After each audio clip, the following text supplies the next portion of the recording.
नमस्ते दोस्तों। और हमारे चैनल में आपका फिर से स्वागत है।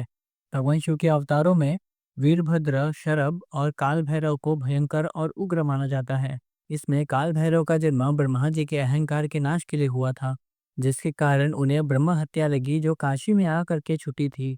तब से वे वहीं विराजमान हुए और उन्हें काशी का कोतवाल या रक्षक कहा जाने लगा। शास्त्रों में आता है कि भैरव जी परमात्मा शंकर के पूर्ण रूप है। शिव जी की माया से मोहित मूर्ख लोग उन दोनों को अलग समझते हैं। चतुर्भुज विष्णु जी और ब्रह्मा जी भी महेश्वर की महिमा को जान नहीं पाते तो मनुष्य की बात ही क्या। तो भैरव जी भगवान शिव के क्रोध अग्नि से कैसे प्रकट हुए और वो काशी के कोतवाल कैसे बने, आइए ये पुराणों की कहानी से जानते हैं।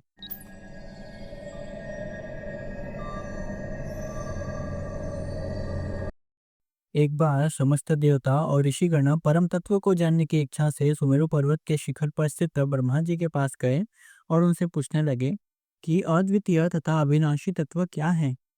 ब्रह्मा जी ने उनसे कहा कि मैं जगत का मूल कारण हूँ। मैं धाता, स्वयंभू, ईश्वर और निरंजन आत्मा हूँ।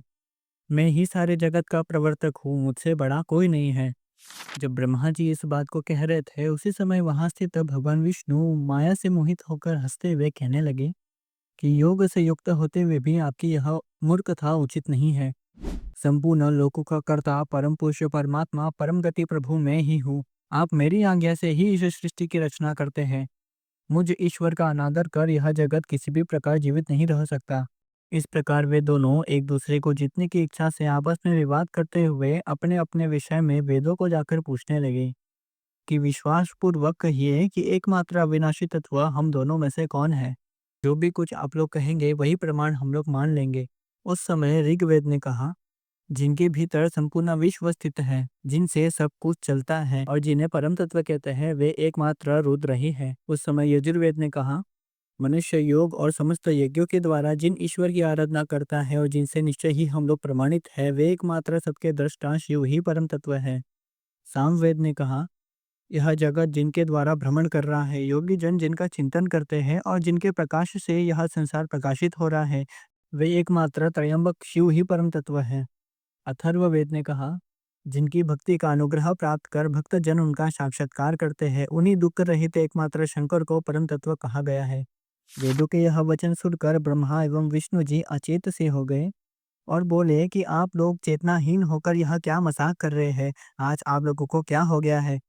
वह दिगंबर जटाधारी बैल पर सवारी करने वाले सर्पों का आभूषण पहनने वाले परब्रह्म किस प्रकार हो सकते हैं। उस समय निराकार ओमकार ने भी प्रकट होकर भगवान शिव के बारे में उनसे कहा, पर उन दोनों का अज्ञान दूर नहीं हुआ। उसी समय अपने प्रकाश से पृथ्वी और आकाश को पूर्ण करती हुई एक महान ज्योति उन दोनों के बीच में प्रकट हो गई, जिसमें स्थित एक पुरुष को उन दोनों ने देखा। वह महापुरुष हाथ में त्रिशूल धारण किए हुए सदाशिव के रूप में उन्हें दिखाई पड़ा। मोहित हुए ब्रह्मा जी हंसते हुए कहने लगे, तुम पूर्व समय में मेरे माथे से रोते हुए प्रकट हुए थे। पहले मैंने ही रोने के कारण तुम्हारा नाम रुद्र रखा था। हे पुत्र, मेरी शरण में आओ, मैं तुम्हारी रक्षा करूंगा। ब्रह्मा जी की वाणी सुनकर शिव जी अत्यंत क्रोधित हुए, मानो प्रलय कर देंगे।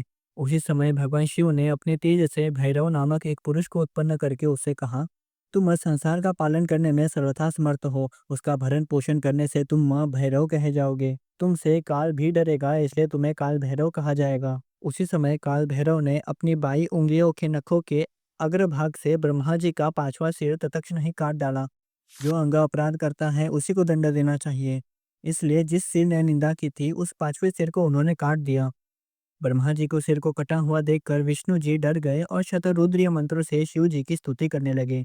उन दोनों को यह ज्ञान हो गया कि साक्षात शिव ही सच्चिदानंद परमात्मा है। जब तक अहंकार रहता है तभी तक अज्ञान भी रहता है।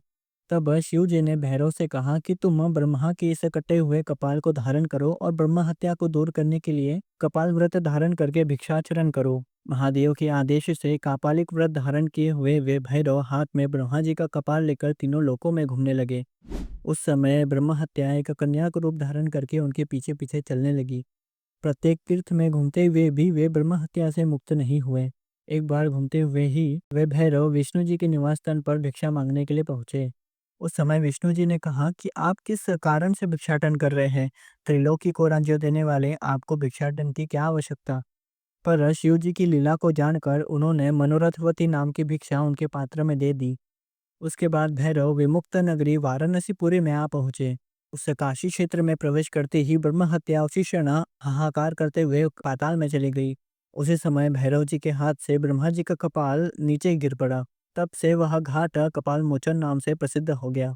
जो ब्रह्म हत्या कहीं भी दूर न हो सकी, वह काशी में आते ही क्षण भर में नष्ट हो गई। इसके कारण सबके सामने ही भैरव परमानंद से नाचने लगे। उसी कपाल मोचन नामक तीर्थ पर भैरव जी मार्गशीर्ष मास के कृष्ण पक्ष की अष्टमी को विराजमान हो गए। जो मनुष्य इस दिन उपवास करके जागरण करता है, वह महान पापों से मुक्त हो जाता है। जो काशी में रहकर विश्वेश्वर में तो भक्ति करते हैं, परंतु काल भैरव की भक्ति नहीं करते, वे विशेष रूप से महादुख को प्राप्त होते हैं। कारागार में पड़ा हुआ या भयंकर कष्ट में फंसा हुआ प्राणी भी भैरव की उत्पत्ति को सुनकर संकट से छूट जाता है।